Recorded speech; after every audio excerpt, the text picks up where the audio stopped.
meeting to order. First item is the adoption of the agenda. Be it resolved that the agenda for the November 17th, 2020 meeting be accepted as presented. Sorry, please move that. Councilor McDonald, second Councilor Corey. Any discussion? All in favor? Confirmation minutes. Be it resolved that the minutes of the October 20th, 2020 regular meeting of council be hereby approved as circulated. Sorry, please move that. Hargreaves, second Councilor Soyak.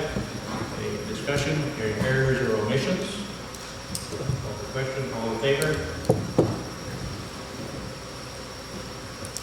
General account, be it resolved that the November 10th, 2020 general accounts payable being checks number 4656 to 4703 in the amount of $195,604.16 be hereby approved. Sorry, please move that.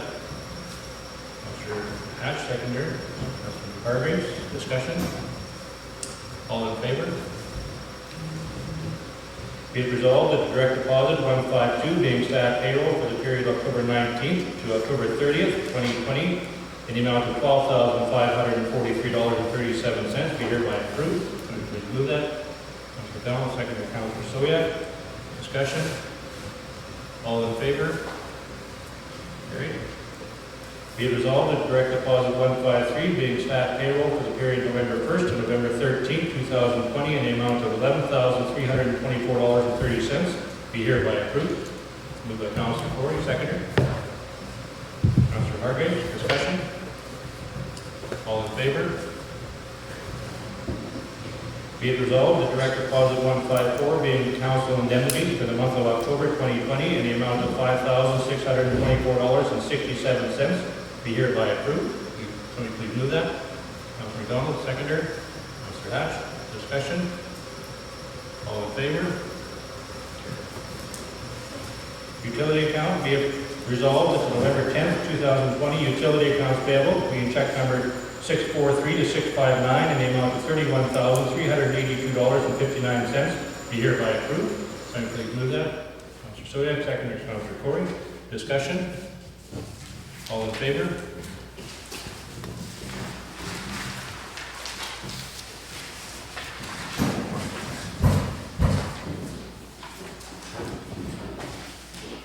Statement of Revenue and Expenditures, be it resolved that the Statement of Revenue and Expenditures report to October 31st, 2020 be received as presented. Please move that. Councilor McDonald, seconder. Councilor Corey, discussion. All in favor? Bank reconciliations, be it resolved that the bank reconciliations for the month of October 2020 be approved as previously circulated. Sorry, please move that. Councilor Soyak, seconder. Councilor Hatch, discussion. All in favor? We have no delegations. We have no public hearings for today. So we'll go into communications. Okay, under communications, we have the 2021 publication of AllNet for their services and programs that are going to be offered. There are a number of communications from the Association of Manitoba Municipalities. There's one dated October the 19th, October 21st, 22nd, 26th. We seem to have another October the 19th, 27th and 29th. November the 3rd, there are two. November the 4th, there are two. November the 5th, there are three. November the 6th, there are two. November the 9th, November the 13th. And then because AMM elections are coming up, we have some information on candidates for nominees for Vice President. From Bell MTS, we have information with respect to their FleetNet 800 service, with an indication that the Brandon 911 system isn't going to be able to get switched over as quickly as they thought. Federation of Canadian Municipalities, they provided information on their new president and board. There's communiques dated October the 22nd, 26th, 29th, November the 2nd, 9th, and 10th. The Manitoba Association of Municipal Emergency Coordinators has provided information on having a severe weather plan. Manitoba Environmental Industries Association has provided information on a webinar that they're offering. Manitoba Provincial 911 and Police Dispatch have provided information on the 2021 rates, and that shows a 3% increase, so we'll include that in our 2021 budget deliberations. Prairie Mountain Health provided their November newsletter. We have information from PSC SS Support on the fire transition delay, so again similar to the Bell MTS notification. RCMP's Survey Center is sending out their annual survey. Stats Canada provided their October newsletter. TerraNet, which is what the Land Titles Office is now called, is giving an indication that they are suspending any in-person service. And Travel Manitoba provided 2 pieces of information, one on a small business grant and the other on necessary protections for Manitobans. Okay. Be it resolved that the above noted communication be received. Please move that. Councilor Corey, seconded by Councilor Soya. Discussion? If I could, Your Worship. One thing that slipped my mind is on the FCM, there's a couple of funding opportunities, and so we will look into those, and if they're applicable to the municipality, we will make application. All in favor? Okay, committee reports for this month. So South Home first. Ward 3, Councilor Corey, a written report, anything to add? Yeah, the last couple of days, a lot of communications regarding possible site of the municipal office. Also, I'm starting to look into how much possibly subsidizing the library service in Brandon for residents and just doing a little bit of fact finding there. So nothing really to report, but likely coming in the future just to see if that would make any sense for us. Okay.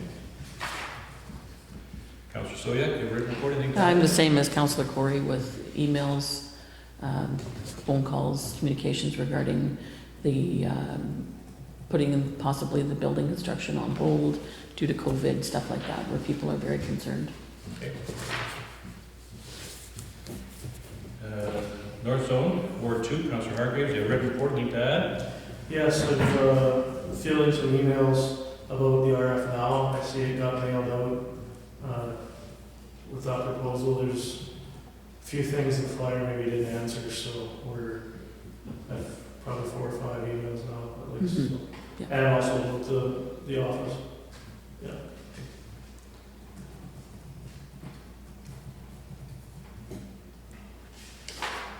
Councilor Hatch, you have a written report, anything to add? Report, nothing more to add. Councilor McDonald, you have a written report, anything to add? Nothing to add. Records are ready. One report is here, nothing further to add to it.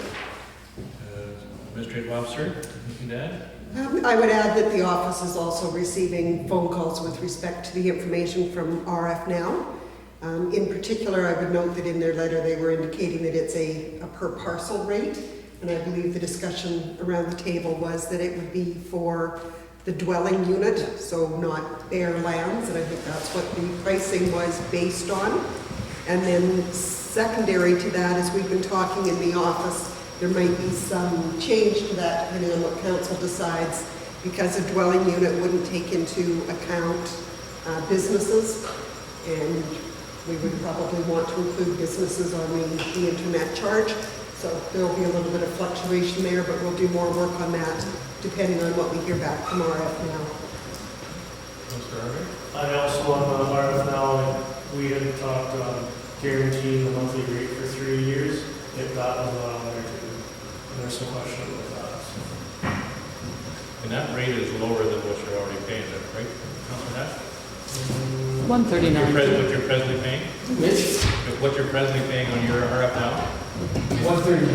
Oh, is it? Okay, so it's pretty close then. Yes. What they're But the per parcel package, if we put in the 200 grand, is quite less than the average hookup fee too. Right. Right. Finance Officer, anything to add to your report? Public Works, first we have your report, anything to add to it? Nothing to add. Public Works is here. Fire Chief's report is included. Metro Report, Council Court, you have a written report, anything to add to that? Just one thing I'd like to highlight and see if anyone else had any knowledge on. The one thing that surprised me was they said that the provincial grant had not come in, and we asked about it, and they said that it's always been what municipalities put in, it's matched, but there seems to be nothing in writing that it has to be that way and at a certain time.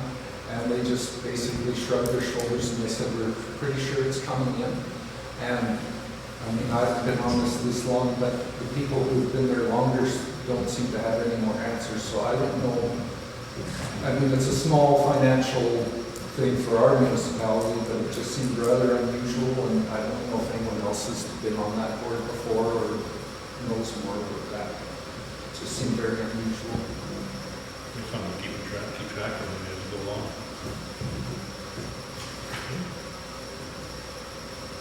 Okay, be it resolved that the verbal and written committee reports be received. So I please move that. Councilor McDonald, seconder. Councilor Corey. All in favor?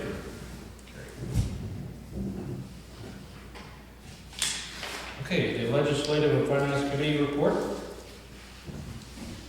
Be it resolved that the report of the Legislative and Finance Committee meeting held October 20th, 2020 be received. Somebody please move that.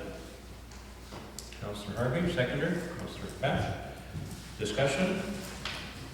All in favor?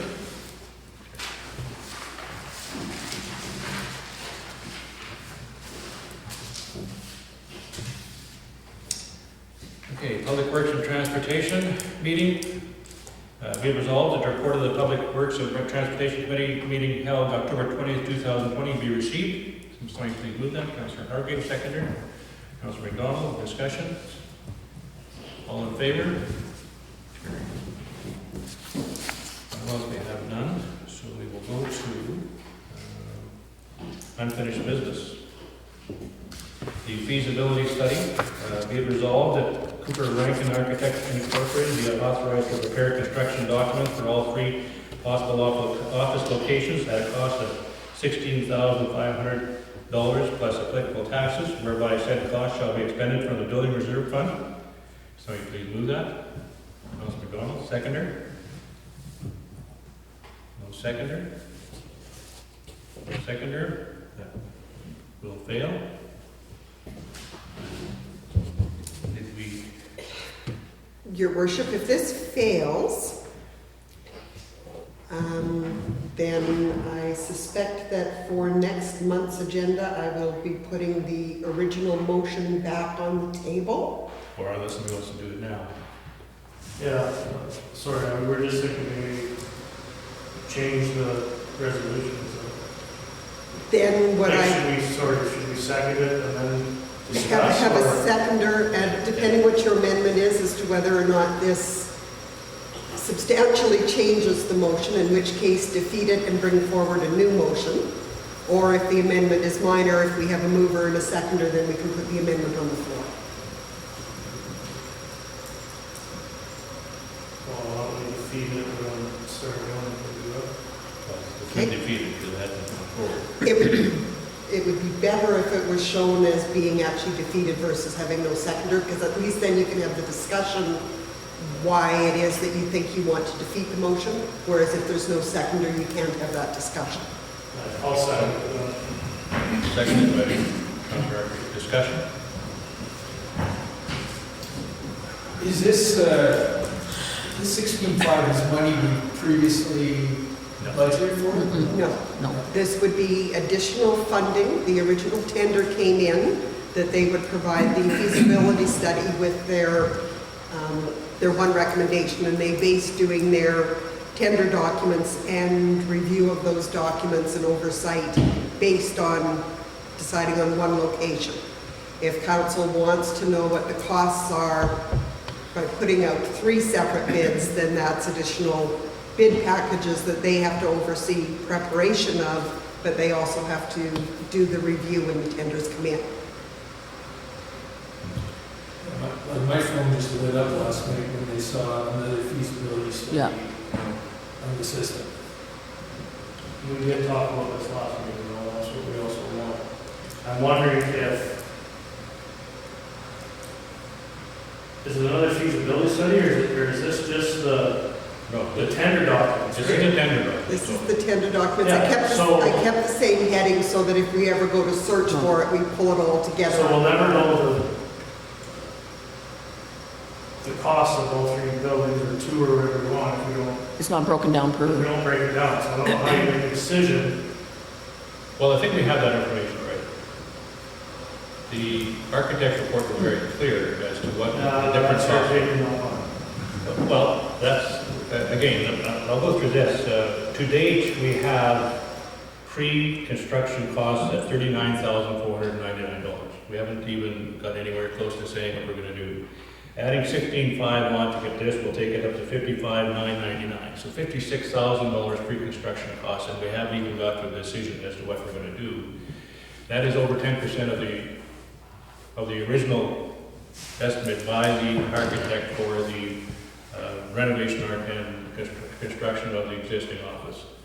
We are adding on all this money onto this project and not getting any decisions, and if, if this venture keeps adding that cost, we're gonna have to borrow more and more money to do the shop next year in Nesbit. That's gonna have to borrow money to do that, because we're taking this out of our building fund. So we're adding more and more costs on to get where I think we have adequate information to make a decision on this to go one way. We have an engineer's report. We have an initial building report from a contractor that's basically the same as what the architect has come back at.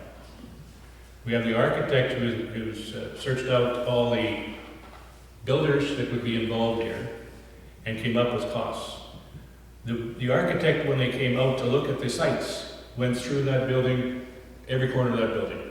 He had 3 other people with him, all experts, looking at what that building was all about.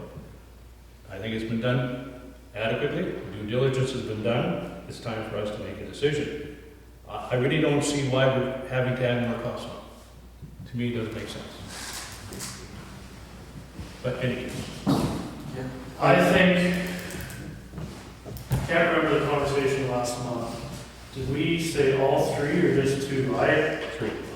I would propose, and maybe, that we send the tender documents out for the renovation in Wawanesa and a build in Nesbit, and not a new build in Wawanesa.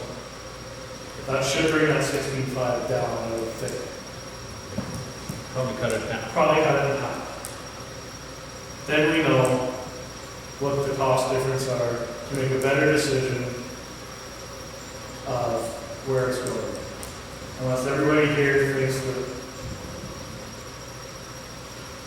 they can make a decision without knowing the exact costs, or tender costs, who the best tender for the 2 buildings.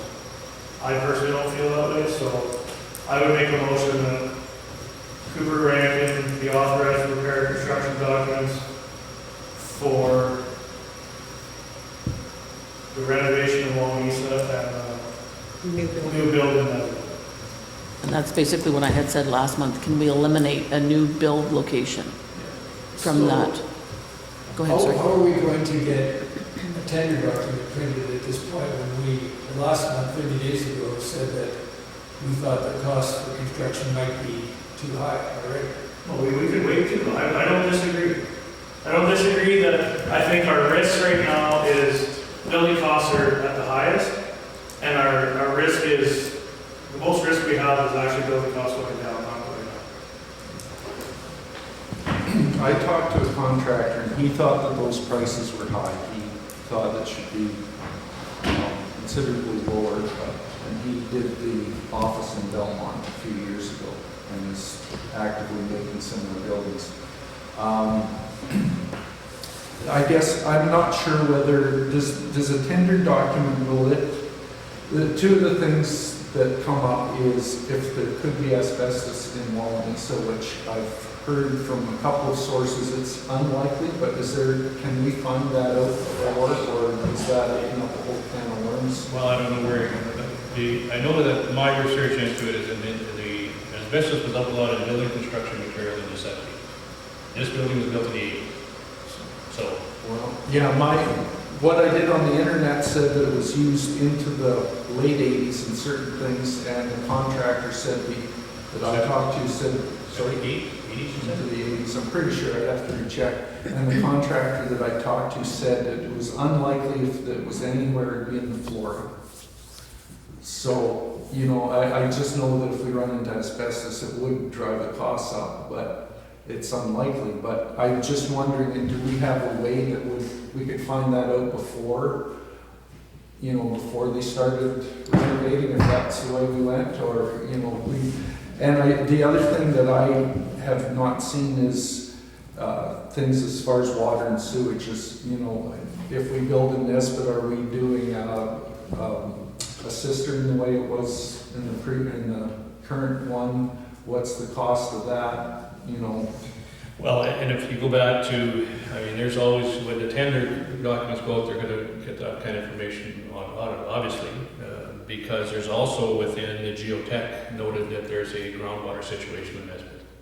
If you look at the geotech, and the architect pointed out in the options that they're looking at, option 3 had groundwater situation, which would probably require more of a footing situation. So that's why when you have those comparisons in new build in Wawanesa and new build in Nesbitt is the same number, but there's going to be some changes. Now, obviously, sewer water is one of them because it's different. Councilman Donald? Mr. Chairman, I think that's, my thought is like, I'm great with going with the two prices and send it out to see where they're at, so we know we don't have to accept the tenders, we can put it off at that time, but I think we can't drag this on much longer. We're going to be another year doing this job, and I just think we need to keep on with it. Maybe with the way things are, these contractors will be hungry. That's my thought. Labor wise, yes. Material, it's. Well, we can see where we're I at. guess when you look at that, again, you go into the renovation, it's going to take less material than what the new build's going to be. So, again, you're saving more money by doing the renovation. Joni, Yes. so if we set tender document out for 2, council decided, well, that number's ridiculous. Can everything just stay status quo and re-tender again in another 6 months or whatever? Yes. So That shouldn't really cost us a lot more, should it? I wouldn't Because think the documents are the still documents like would remain the same. Conversation I had with the architect was, you know, if council wanted to let this play out a little bit, doesn't do anything to their plan of attack if they don't submit or send out tenders right now. And he said that unless we were making a decision already 2 weeks ago, that they wouldn't be looking at sending documents out now. Anyways, they probably wouldn't send documents out till March in order to do construction come spring. some things have come down since already. I do think they're gonna come down, and I just think the risk is, we really don't have any risk of going up. We have risk of, if we pull the trigger right today, we'd have risk of it going down, is how I feel. Well, either way, we're not building this during winter anyway. No, Whether it be a renovation, because it's got an extension to it anyway, it's gonna have concrete, et cetera. So, However, someone firing and pricing on the tenders could use today's price. well, but I don't think we'd be tendering. I think I think they would hold architect off made it sending clear the that tender out. that can be our direction as well. The tender documents don't go out till March. whatever, see, we could, if we could cut that 16 and a half in half, I think it's money well spent to see what, and the 10 of the 2, I'm not comfortable making a decision until I see the numbers. So that's, So now my question is, am I going back to the architect to find out what the cost would be to do 2 sets versus 3 sets before council makes a decision, or does council well, want? one 2 set sets. should be, sorry, one set should be in that That's right. $40,000 that we had originally, so really we're only needing one more set. Correct. So if you wish to make that I guess- resolution, I do that. We should vote and Oh, yeah. defeat the first one, because that's what's on the Okay, floor that's right now. Okay, so, anything further on that first resolution? That's for all 3? Correct. Okay. All in favor? Opposed? So now you can add your new resolution Do you want me to? just 2? So what I have is, be it resolved that Cooper Rankin Architect, Inc. be authorized to prepare construction documents for renovations of the office building in Wawanesa and a new build in Nesbit at a cost of, but I don't know, so maybe it's with applicable costs, whereby said cost shall be expended from the building reserve fund. Or are you putting a limit on the amount that, Well, I don't think the limit will have to wait. I would think that it would be half, unless that's, if that changes, then of course we'll have to, you can verify that with them. But do you want to put the March, no, not to be issued before March I think 2020? I'd have that in there. Yeah. Yes. Councilor Don? Mr. Chairman, should we be putting just a number in there? It only doesn't matter, like, I mean, up to, and that's. what I've Freeze done. over rent, isn't it? Yeah, what I've done is indicated that it cost at approximately $8,000, and I'll call the architect today and see if we are out to lunch on that. Or up to 10 or something, Joni, just to give you a little, doesn't have to be in it, that, just to give you a little, Up to 10? I don't regret that. Councilor Hargrave's motion, so. Yeah. I guess what if it comes back more, then we have to wait till the next meeting to make a decision, right? Yes.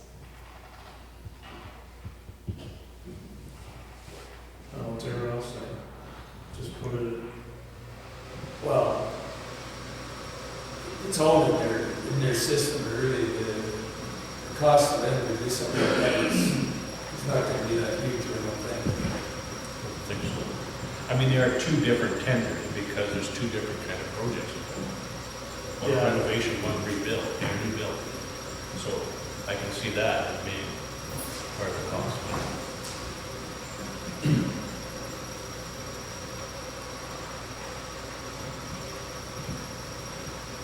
But you're gonna want, put you're it, gonna want it. put it in half with 8,000, and I guess if it's more than that, we'll wait till next month, it's not the end of the world. We're not gonna do it till March, it's not gonna take 3 months to get better document. So can you read that resolution, please? Okay, let me see where I'm going to put in.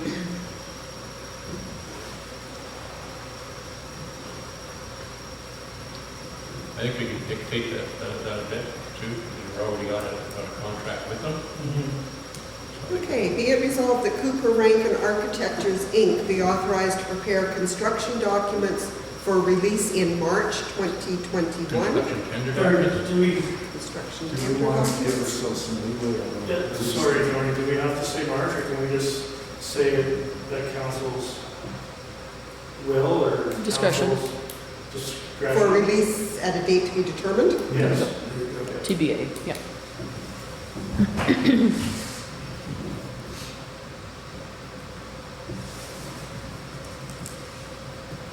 For renovations of an office building in Wawanesa and of a new build in Nesbit at a cost of approximately $8,250 plus applicable taxes, whereby said cost shall be expended from the building reserve fund.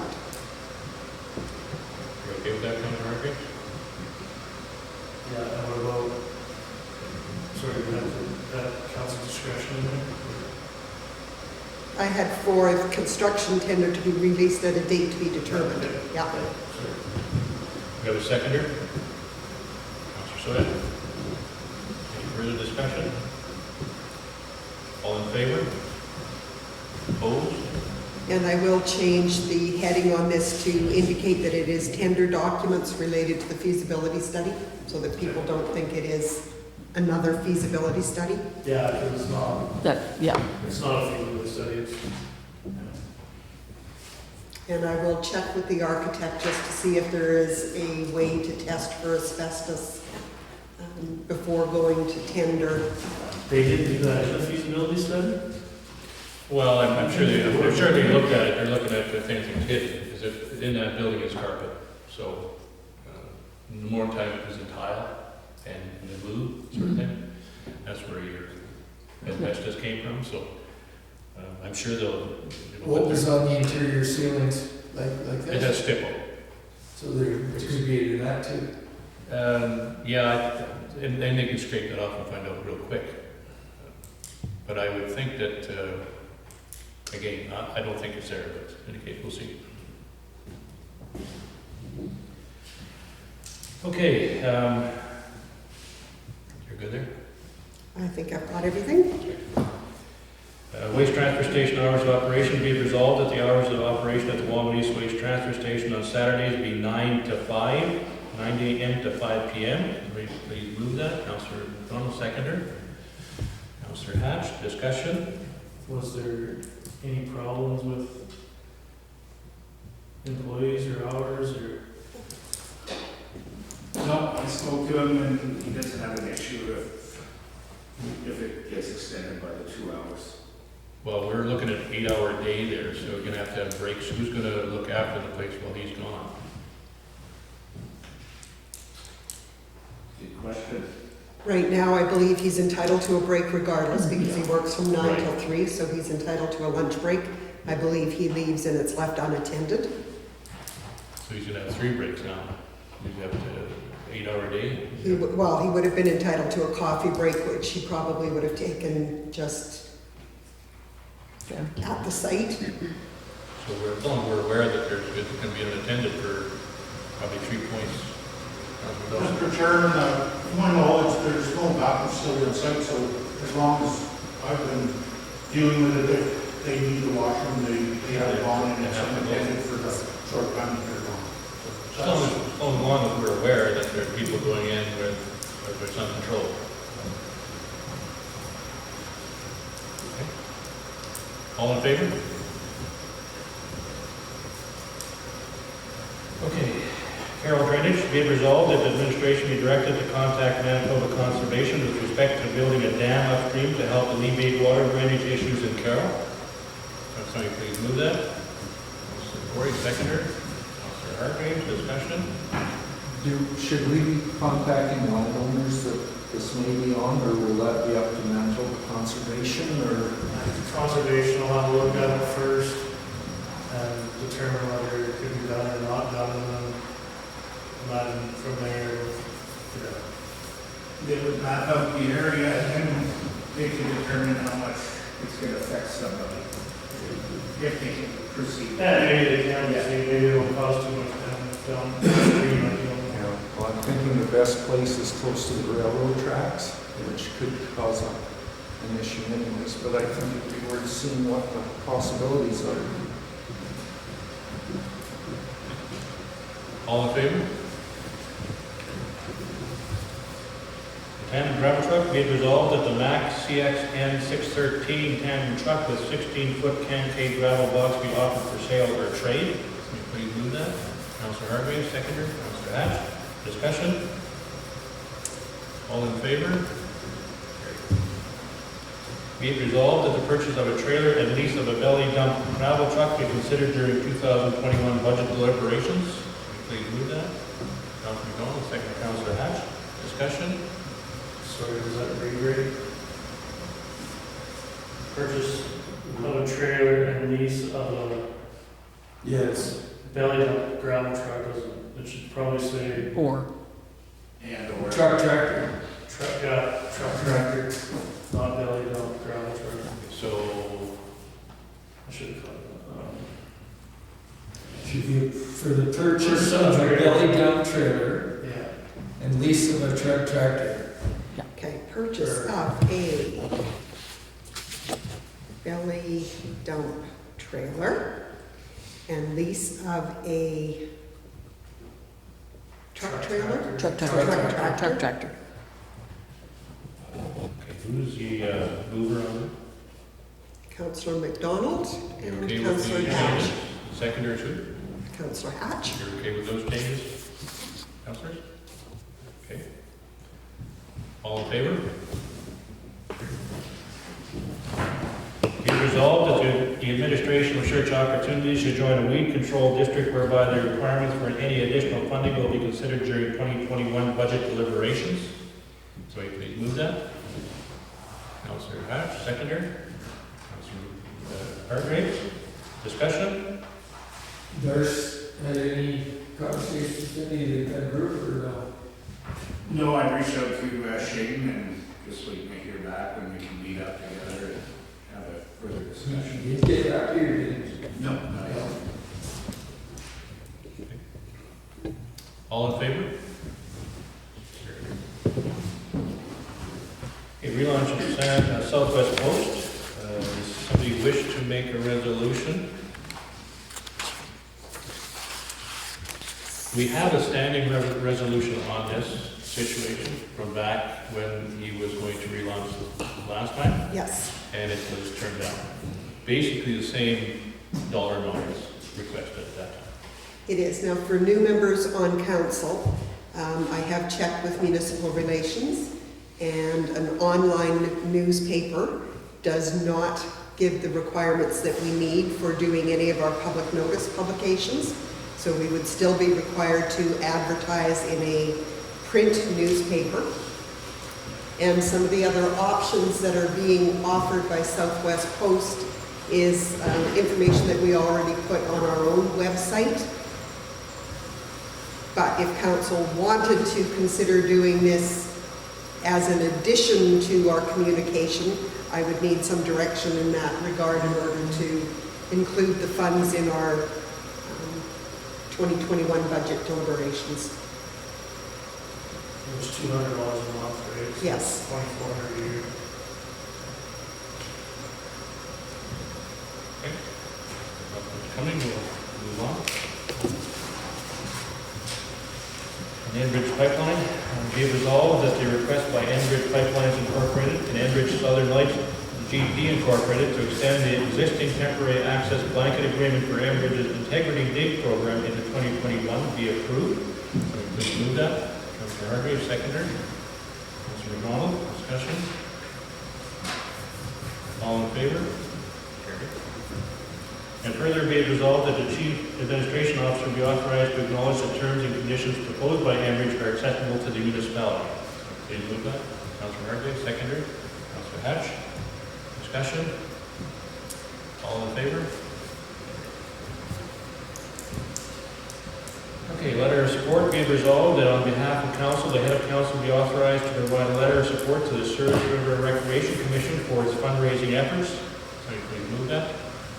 Councillor McDonald, seconder. Councillor Hargraves, discussion? What does a letter of support entail? Just that we support the fundraising? Correct. Typically, what is required is a letter of support from the municipality whenever they're going to apply for a specific grant. And typically, I have kind of a shell document like that on hand that I can do on behalf of the municipality. In this instance, they're asking in specific for it to come from the head of council, so that should be at council's direction. And it would just be an indication that Souris River Rec is important to the municipality and that we support their ongoing fundraising efforts. All in favor? Okay, safe restart. Be it resolved that $101,179.91 of safe restart funding be dispersed as follows. Carroll Hall, amount of lost revenue. Nesbitt Hall, amount of lost revenue. Wawanesa Hall, amount of lost revenue. Souris River Rec Commission, $50,000, and the remainder to be used for administrative costs or transferred to the general revenue reserve to offset future COVID-19 costs. So we please move that. Councillor McDonald, seconder. Councillor Corey, discussion. Mr. Chair, is there an opportunity for other nonprofits? Right now, we've looked at the halls and Recreation Commission. What about the museum or other boards that are rely on patronage. Yeah, and I guess what happens is this is kind of intended, if you look at the municipalities, I've talked to a few of the other mayors, et cetera, in regard to this, is that their restart program is basically to get them back the municipal costs that were involved in being lost due to COVID-19. Most of that is into transit and or recreation. So that's what they've looked at as far as what their operations are, and operations as far as halls are considered recreation. But saying that, this amount, we're still gonna have money in our general revenue that we can look forward to, you know, down the line, we can say, okay, should we give it cost money to this or whatever? And that'll be council decision, Okay. because it is for us. Now, everybody's got some information, from what I see from the Nesbitt Community Club is that their loss of revenue for the year is approximately $3,689. I have Carol's at 8557, and I think Wawanesa. It's included in your original package. So that's the one I had on hand.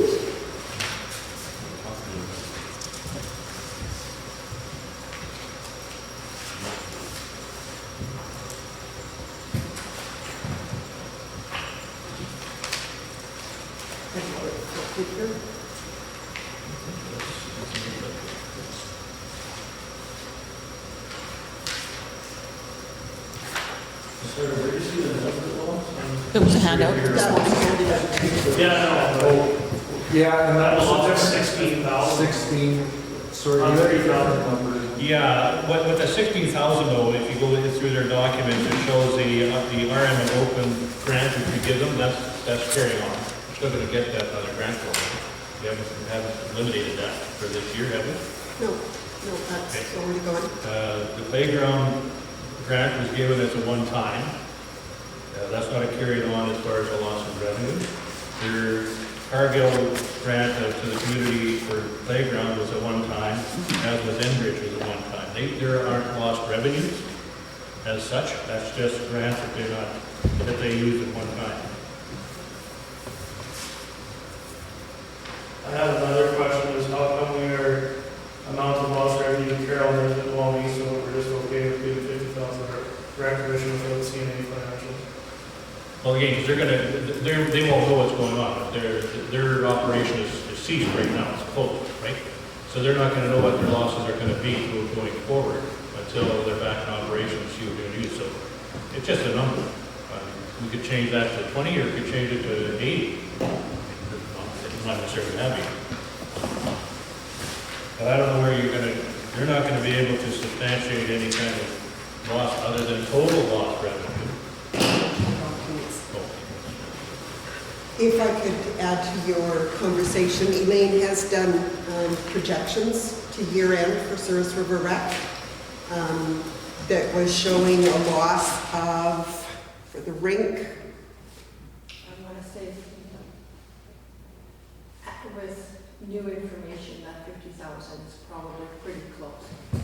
I think they had estimated the rink at, I'm going to say it was 14 or 15,000, plus there had been already losses all summer with 50% swim lesson revenue reductions.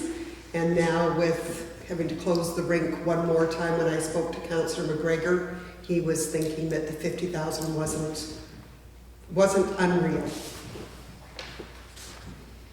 Now, it's up to council whether or not you want something more definite, so whether it is an actual loss of revenue.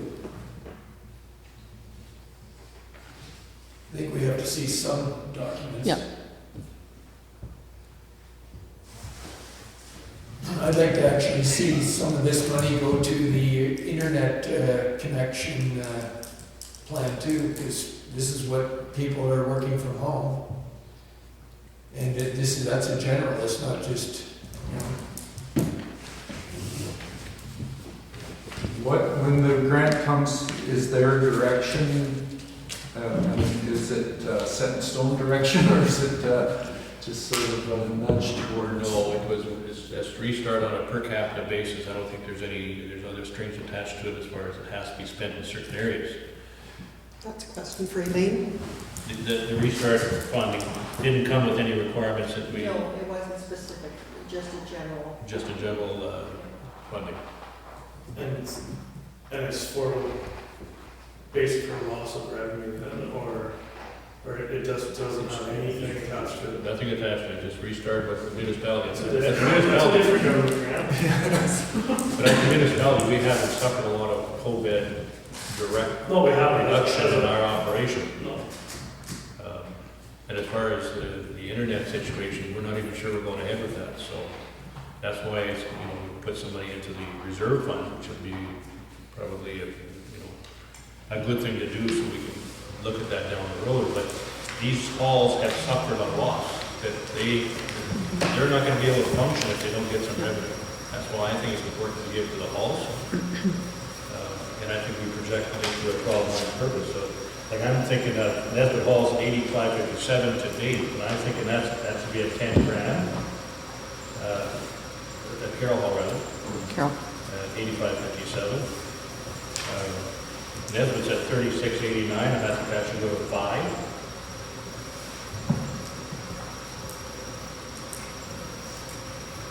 And Wawanesa is looking at, I think I got it around $12,000 of lost revenue.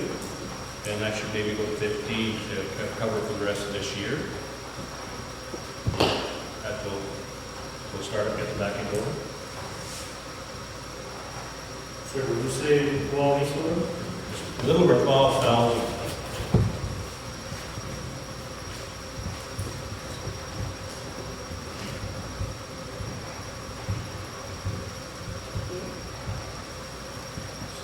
Your worship. Yes. I think the wording on the grant was to assist with economic recovery in light of the impacts of COVID-19. Right. That was, And that's what I was looking at as far as the impact with our municipality is going to be more to do with the recreation side of what we have. And because the rinks are not operating, the halls aren't operating, and their revenue is dropping, we haven't had a drop in revenue within our municipality. We haven't had a lot of costs, but we did have some. Not to say we haven't had any. No, they're not. They're not anywhere close to it. Correct. So what was Carol again, sorry? Carol, I had at 8557, but carrying it forward to 10,000. Okay. Yeah, with the 5,000 and Wawanesa 15,000.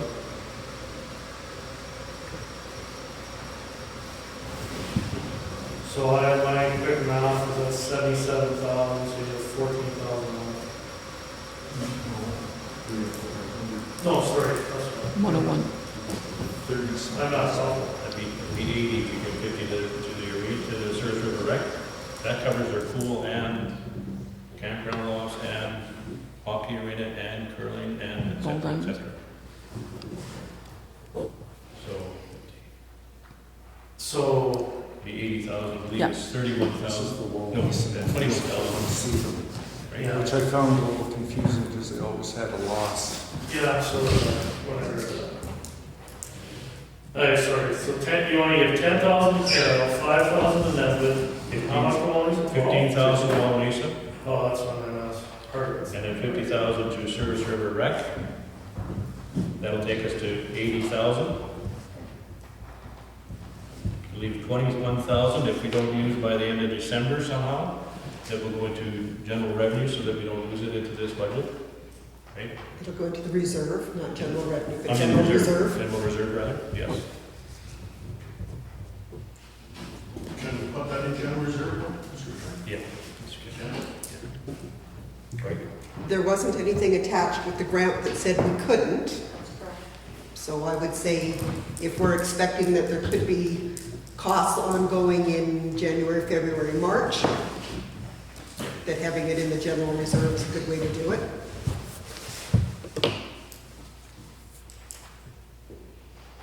And so I've put the Service River Rec Commission amount of lost revenue and then 50,000, so the same as I've done Carroll Hall, amount of lost revenue, 10,000. And as we hit actual year end, council can take a look at what those losses were to see whether or not there's additional funding that you believe needs to go out to anybody. There also was a new funding come out called the Bridge something you're allowed to apply for, so service clubs and stuff are allowed to apply for 5,000, and then starting the 16th of November, and then it was another $5,000 payment in January automatically. So these entities can apply for that too. Yeah. I never heard if the rec commission can do, they were looking at the rec commission doing one, and the curling club and minor sports, and I don't know, in the halls, like I forwarded to Michelle Yeah. and Carol, Mhm. Carol Hall and stuff. I don't know how, I haven't heard back if they're all eligible or not. I thought it was just a process when I looked into that grant, was that it was a process of application that wasn't, like a direct impact regarding restart and COVID, but I didn't really go into depth as to what would qualify, what questions, and what would disqualify. But it did say, rent payments, all kinds of, cleaning stuff and extra staff, etc.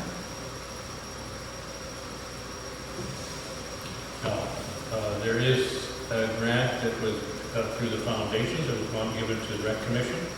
That's an exclusive grant just strictly for what they've applied for.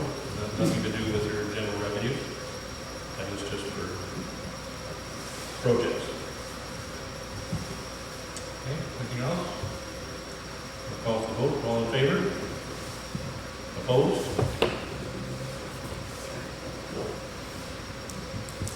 Okay.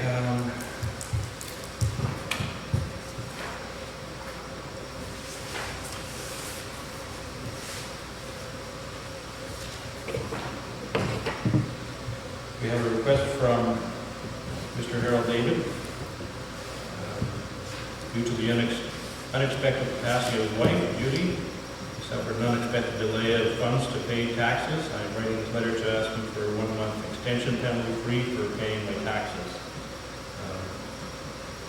This is a very unfortunate situation in their lives. I can see that weighing heavily on them. I'm just looking to see if I can get the one copy back from yours.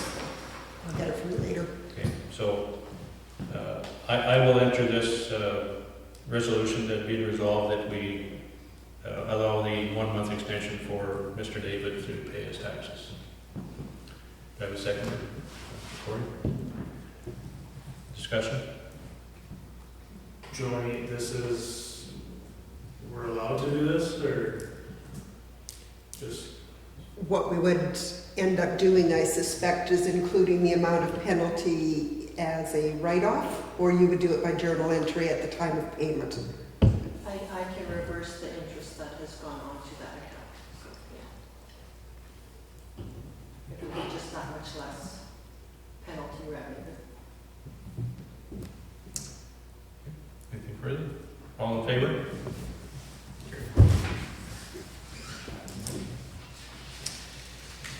Okay, be resolved that the subdivision application number 4157-20-8223 as submitted by Rick and Teresa Blaine to subdivide Lot 1, Plan 59487, located in the northwest quarter 32719 west, be approved subject to a conditional use order being granted to allow for non-farm dwellings within the ag zone.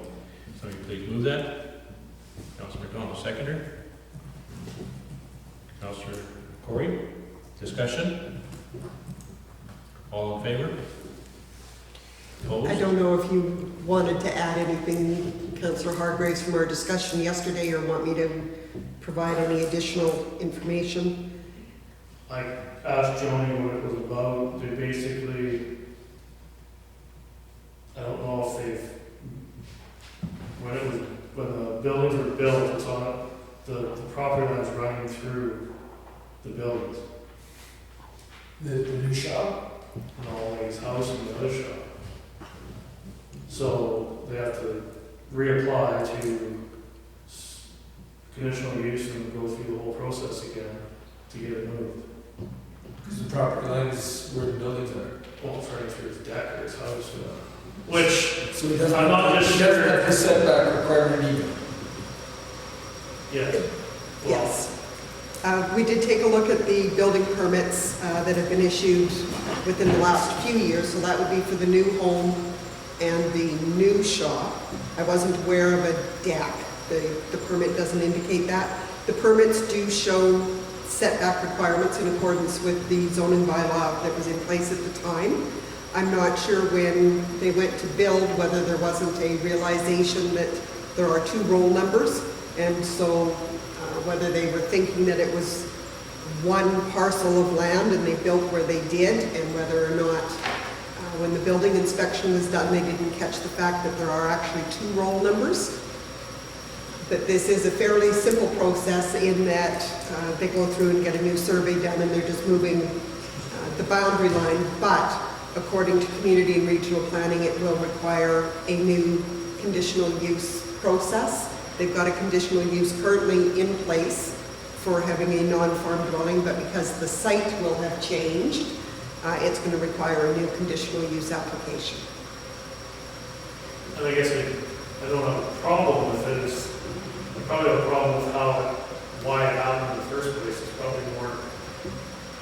So, who do we rely on? The Office of the Fire Commissioner And I will, to uphold that? I will follow up with the Office of the Fire Commissioner and see when they went out whether or not there was a realization that it was two roll numbers and not just one.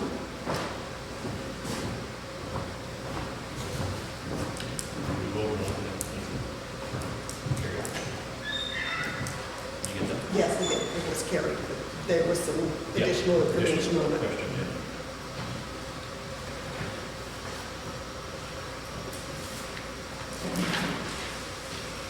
Okay,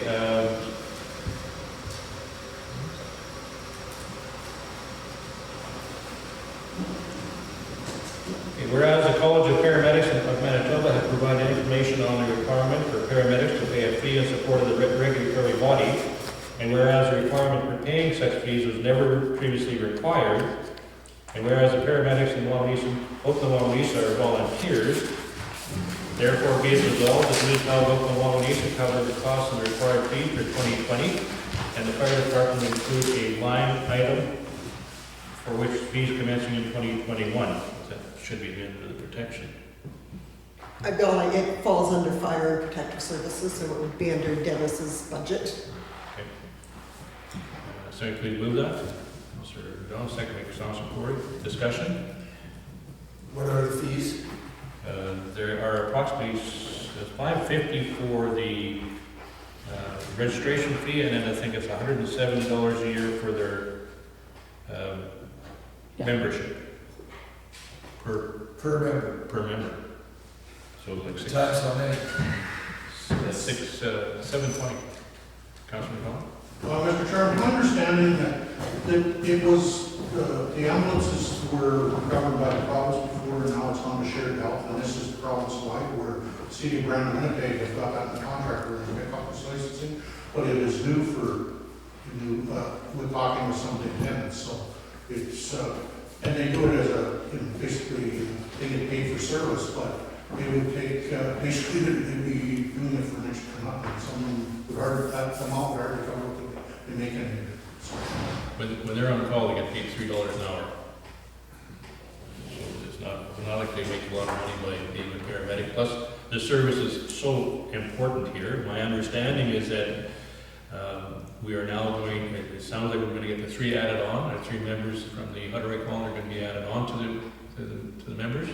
So we'll have an 8-man group again, which I think will be fabulous to get that ambulance back in service, especially with what happened with one of our residents, rural residents out to the north of Wawanesa, laying on the ground for an hour after falling.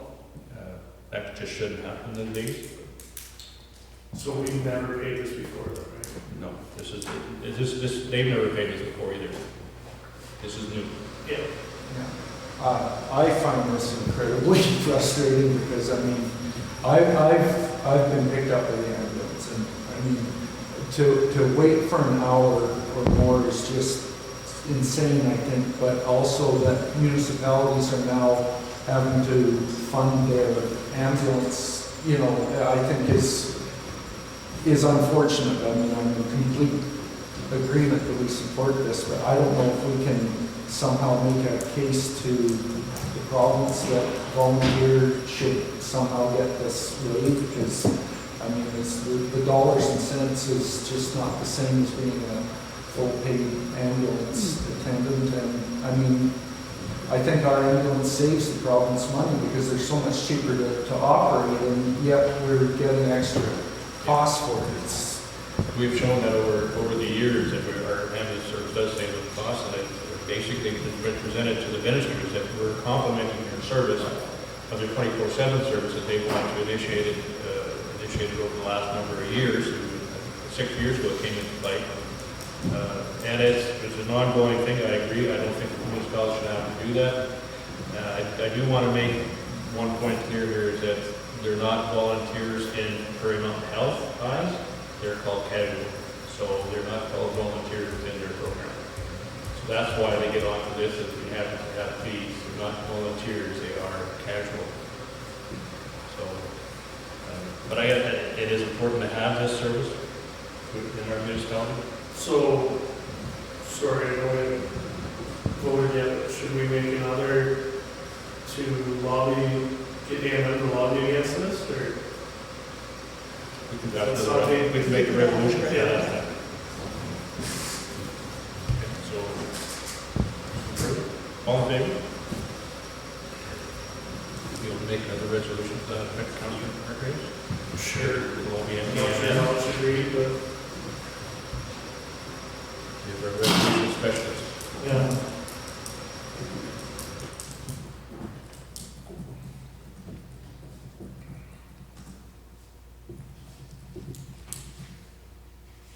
So what are like City Brown, we picking up the tab for their people, or the people who do it? I'm not sure. I can't tell you, I'm not sure. Like the literature says that the employer's not supposed to pick it up, it was supposed to be the, you know, I mean, Yeah. They're becoming their own body, they're self-regulated, is what they're going to do, so. Councilor. My understanding with some of the ambulance tenants that some of like the bigger centers have it negotiated into their contract, so when training is and costs like that are picked up through the city that they work for.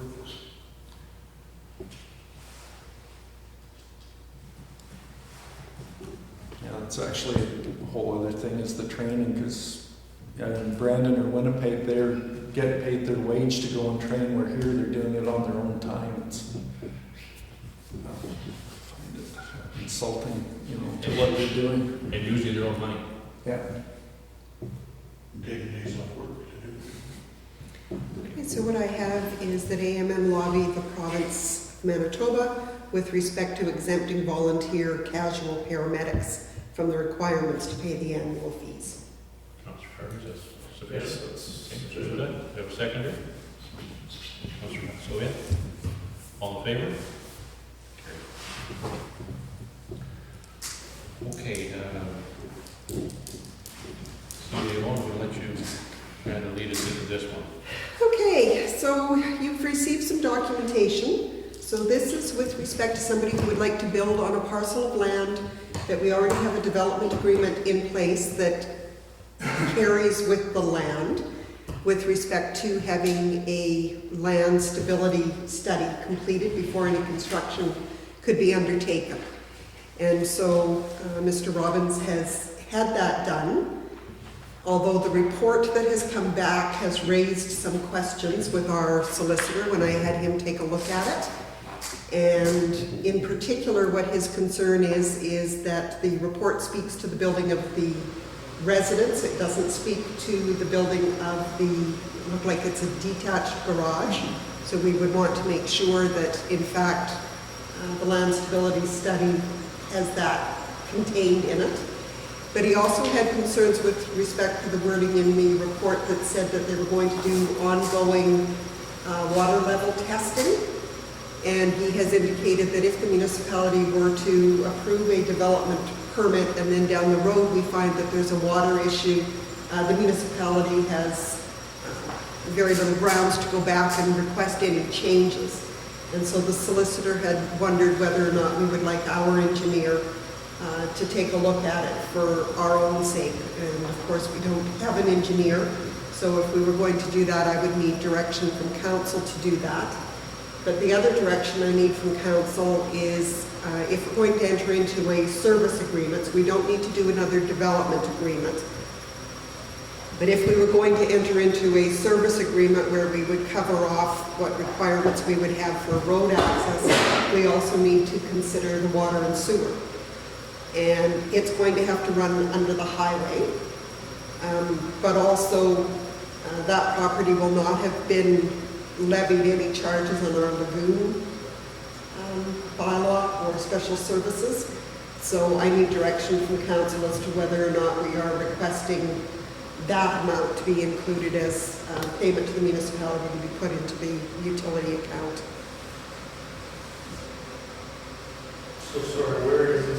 It's right, the end of across 340, right? The first thing is that I looked at that engineer's report. The engineer's report very clear they're going to monitor it for a year, the groundwater situation, and then deal with it. I don't think that we should allow construction to begin until that is cleared up. My view. That's a year down the road, all of a sudden, if there's a building on it, they say, well, we said that there could be a possible water problem, now we got shifting, who's paying for it? Why did you allow the permit to go through? Where is this location? It's just as you go to the cemetery in Wawanesa, come down that road on that side of 340. There's a space there with That little clearing? that clearing there. For the co-op standards. Just north of the cemetery. Just north of the cemetery. North of the cemetery. Something wrong? Mr. Chairman, my thought on this, and I don't want to turn down any development in town, don't get this wrong, but I just hate us to go put out a bunch of money to get engineers and lawyers everything done, and to find out that, because it's not cost prohibitive than to put sewer and water by the time they directional water across the road and stuff, and we've all of a sudden spent all this money. That's my concern is, you know, I kind of want to tread lightly here, so we haven't spent a bunch, and all of a sudden they find out, oh, it's too expensive. That's my thought. Is this the only house that could get hooked up to the sewer water? On that side? Yeah. There's other land there that's available if it's ever subdivided, and it could be done. It goes right down to the bottom where the co-op is. But it's still a one-shot deal then? Right now, it's a one-shot deal, yeah. It's with significant cost to put sewer and water into it, to service it. So it's not a service lot. So I went up 100% familiar with utility. So the utility would pay to get it there, or you charge the homeowner It or would the be, landowner? it would be, I believe, at the applicant's expense to get the water and sewer there. The bigger concern would be, once it's connected, then highways have given us an indication that because the highway is within the town limits, that we are then under control of it. And so, again, there needs to be a recognition to council, and this is the same with any road in Wawanesa. If there's a water main break or something, then roads have to be ripped up. We are going to have to do the repairs, and we would have to do them to highway standards. That'd be no different than the co-op is now. That's right? correct. That's correct, but just something to be aware of. And with respect to whether or not we're going to get an engineer to take a look at it, in my view, if we believe that there's additional information needed, I think that should be at the applicant's expense. I'm not sure that the municipality should bear the costs for that. It's not the municipality looking to do the development on this land. There was something also about a $5 million policy.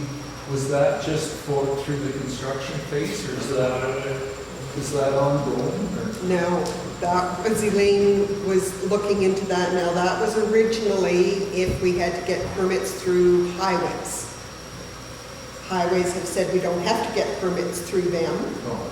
But I think Elaine would need to check to see whether or not there's going to be ongoing charges on our insurance as a result of this. And I don't know, again, where it's any different than us having hooked up the co-op. Yeah, I think that's what we have to keep that in mind, is that we can't make an exception here because it's going under a highway when we've already done one. Yes. We shouldn't be looking at trying to exclude development, but at the same time, we just want to watch to make sure we're not getting ourselves into a situation where we're going to be liable for anything that happens to the buildings. So there's a groundwater problem there? I don't see it, but they seem to think that the engineer's report says it in it, so. Or it just, when the snow runs off, it goes down that hill very fast? Their report didn't speak to where it was. I thought it was speaking to the test holes that they had done, and it not appearing that there was a problem, but then it did go on to say that they would continue to monitor and offer a second letter if there's any change. Well, that doesn't help us if we've already issued the development permit. And I guess I'm of the opinion, I don't think we do it until we have that engineer signing off on that, saying that it is free and clear to be built. See, that I don't sorry to interrupt, that they're saying that there could be water issues. I know that, personally, I know some of those people that are on Government Road now, and they were thankful when they got town water and sewer because their wells were so deep and they didn't fill very fast, very slow. I agree, I don't think there's a water issue, but No, I don't know I why we don't put think it so in a either. report like that. Yeah, I don't either. That's the, Mr. Rody's engineer that did it, so. Yeah. I just think we have to be clear on that, need it clear. Yeah. So, Joni, you mentioned the other problem is trying to charge this lot that does not have the levy on it. Correct. So when does the levy come up for review again, or does it ever?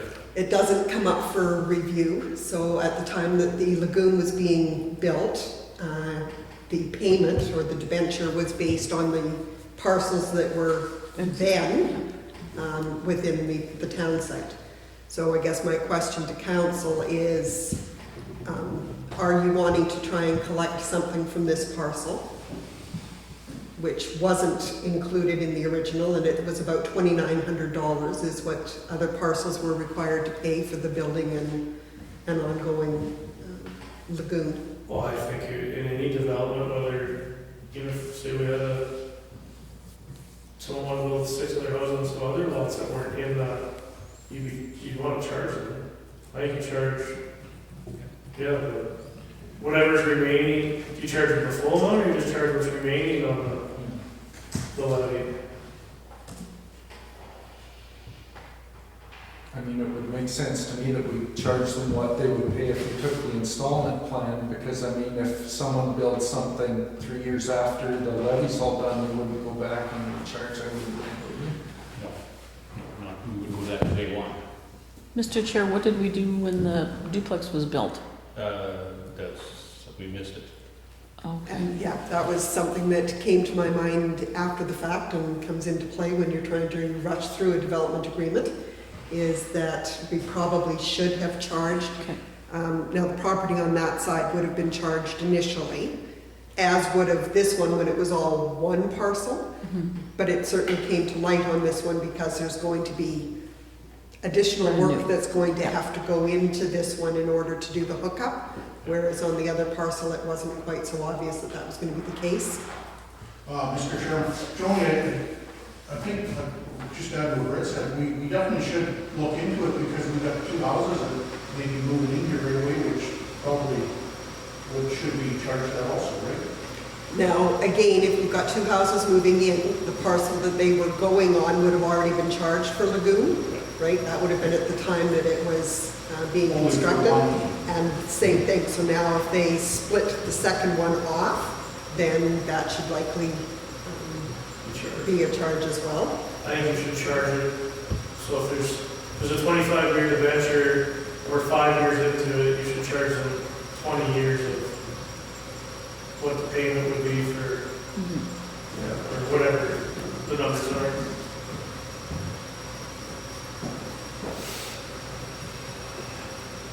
If somebody subdivides a lot, they get charged, but whatever's left. That's per parcel.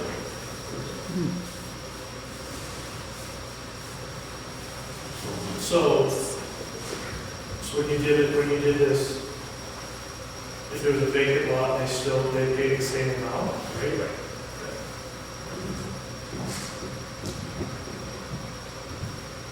Yeah, because I think with that one, we had the cemetery thing. Yeah, Remember that? But the owner still would pay his own sewer and water hookup onto the road. Yeah.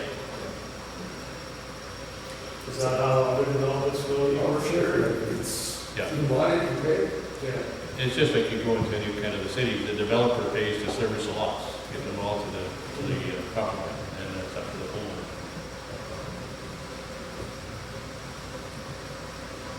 So the lagoon levy amount is going to be prorated over the remaining years of the debenture, is that what I was That's hearing? what I guess. You do two, you do one on the first, Well, hold on, word it, I'll show you, and then you can decide how you want it.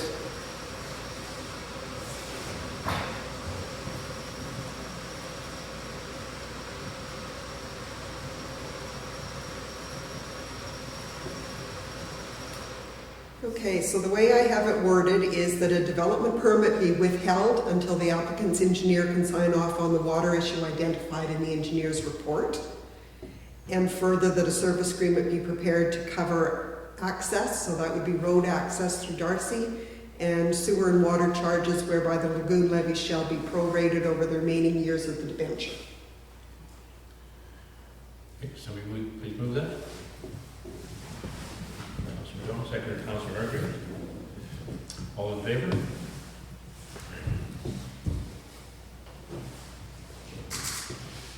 Okay. Be it resolved that an application be made through the Municipal Enforcement Support Program for funding to provide financial support, accelerated training, and access to a provincial coordination network for any existing or new staff. This is on the support program for COVID-19 restrictions and being able to enforce them. Did you want to add to that? We could have a mover and a seconder, and then I could provide some information, and if council Councilor Donaldson, moved, defeats it. seconder. Councilor Soya? Okay, discussion? Okay, so, province came out with funding.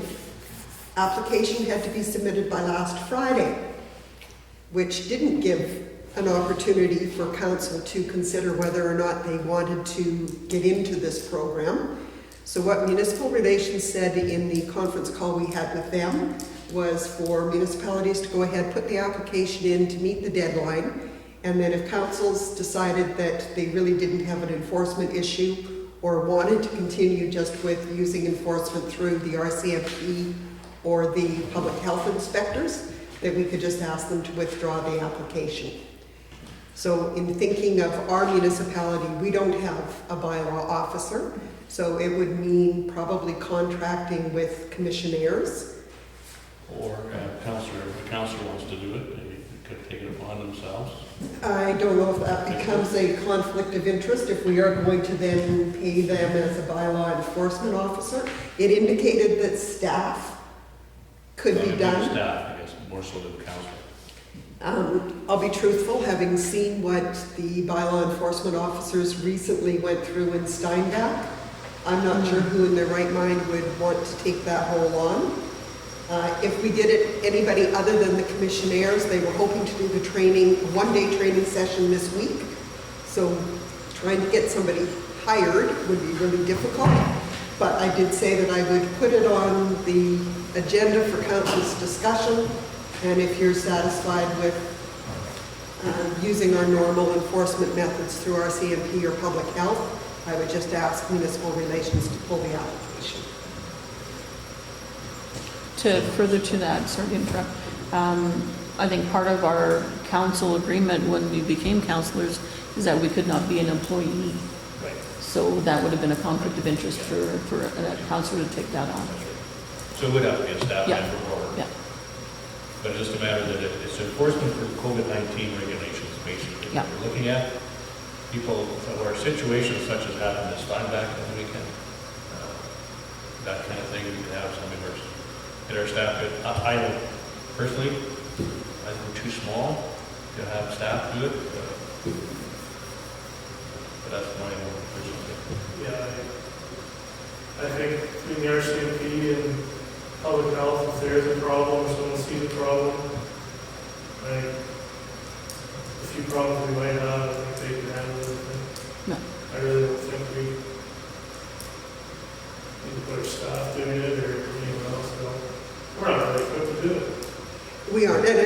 commissioners could certainly come out and 10 hours a week stick their heads in the grocery store to make sure that there isn't more than 3 or 4 people shopping at any one time. I haven't heard of anything in our municipality that has raised concerns with anybody at this point in time. Can the municipality be fined for not following protocols? Like if it's just that business or that property, right? Correct. Yeah, well, then you're not, if we were at risk of coughing up a bunch of money because people weren't obeying the rules, then they maybe hire commissioners, but I just don't, I don't see the need for it. Okay, so I'll call for the vote. All in favor? Opposed?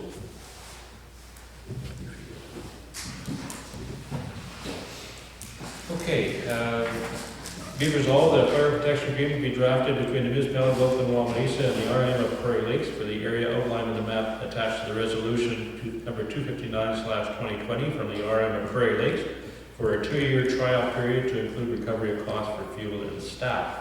So somebody please move that. Councillor Corey, second to Councillor McDonald. Discussion? I read through this. So why would we treat Prairie Lakes any different than Service or Brown treats us? Exactly. Is my, Mhm. that's my question. Okay, and I can provide a little bit of background. This only came forward at the tail end of last week, and unfortunately Chief Gullett isn't able to be in attendance today to speak to this. So originally when the information was coming in, they were requesting a mutual aid agreement, which to me is not what they're after, because a mutual aid agreement is when their own resources are overwhelmed and we would come to the rescue. That isn't what they're looking for. What they are looking for is an actual fire service or a fire protection agreement, whereby Wawanesa Fire Department would be first on call for the area indicated by the map, and then their fire department, Prairie Lakes, would relieve our staff as soon as they were able to get there. So similar to what we do with Brandon on the north side. Some of the discussion was that there are typically very few fires that would be required, but that doesn't preclude council from determining if you would like to say, yeah, we'll do it, but we expect a retainer fee. I know what Prairie Lakes is saying, and I mean, this is their issue, not this council's issue, but they've got 3 fire departments, so a ton more expense is something they can't afford. But there is a recognition that if the bridge is ever out, it could endanger people in that they would have a hard time responding to it in a timely manner. Chief Gullett was saying that he was fine with doing something for a year or 2, kind of as a pilot project, to get an indication as to how much call out there would need or how much the need would be, and then be able to draft a more substantial agreement at that time. But certainly if council wants to put a retainer fee as well as costs, they didn't get into any discussions about doing it, you know, a per unit, per pumper, per whatever, similar to what we've got with the Brandon agreement.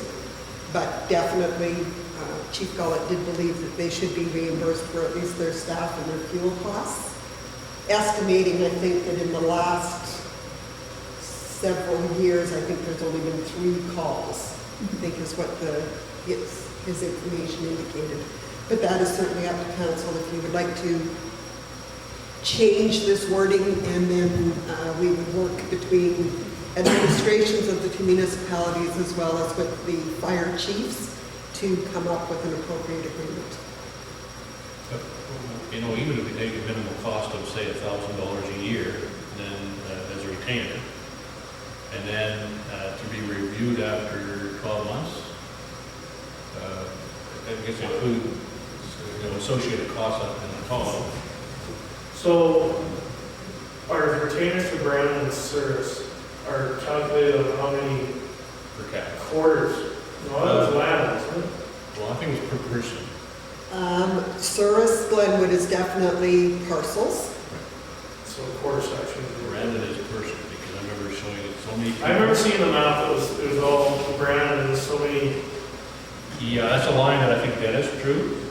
As Yeah, to but I thought it was, didn't we vote on expanding or making it smaller or something? Yeah, Do you recall We did, fire so, I just, it's per capita on Brandon. for Brandon, and I'm sure it's per parcel or quarter section so, for service should blend. we derive, however much they want us to cover as first responders, and come up with a retainer from there, and then they have to cover the cost just like we would, or anything else, like, I don't think it'll be a whole bunch of money, but it might be a couple thousand a year. Like, the retainers can help also cover capital costs, right? Like, that's the idea of it. Yeah. Like, we're just paying fuel and the guy's time, like, there's no wear and tear on our equipment, or being covered on that, or anything. That's the idea of the retainer. Yeah, the retainer's just, Like, shell, yeah. and we look at call wise, I don't think Source has done very many calls either to our area. So, I mean, if you can't go by that, I don't think it's to say, well, we're not gonna have very many fires. I think you figure out what size area they want, and go by like, I forget that, like, I can't what are we recall, paying service? I can't recall what it is per quarter section. I'd have to dig that out, but I can do that and forward that on. Have we assisted them in the past? You know, it's Well, just mutual been aid. that long. Yeah. Mutual aid, we have. They had a fire in the valley, Okay. a month ago, something. Oh, man. Yes, and the Yeah. fire department did get called out. Yeah. Yeah. Okay, so I've modified the resolution then, so that it would be for a 2-year trial period to include a yearly retainer fee based on quarter sections of land for protection and recovery of costs for fuel and staff. And then I can take a look and see what our costs, Okay, before you do that, though, who's the mover and seconder?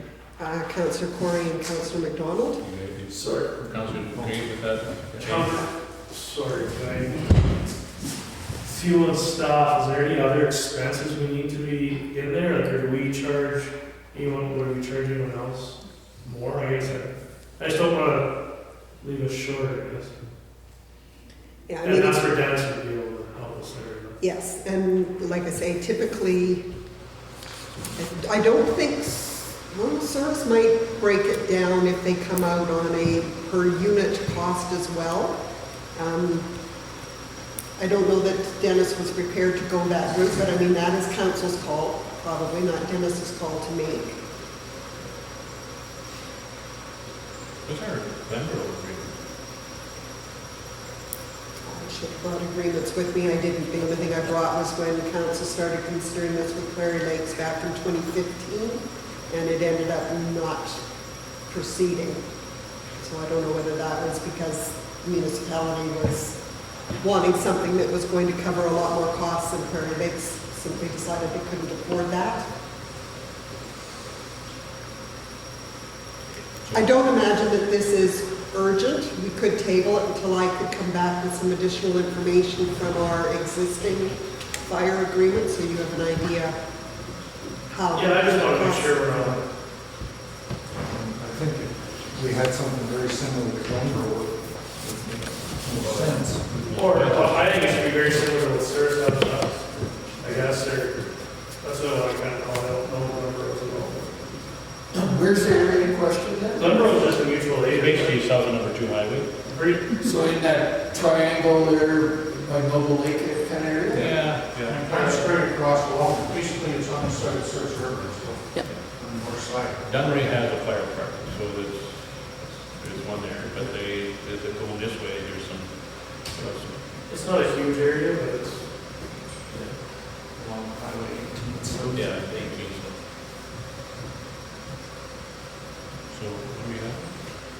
So right now, we'll see whether or not this is what council wants, is that the matter be tabled to allow for additional information from the administration and the fire chief with respect to existing fire protection agreements. Okay, I do think, yeah, You gonna move that, Councilor Harper? Councillor Corey, Councillor Hargreaves, if you're okay with that? All in favor?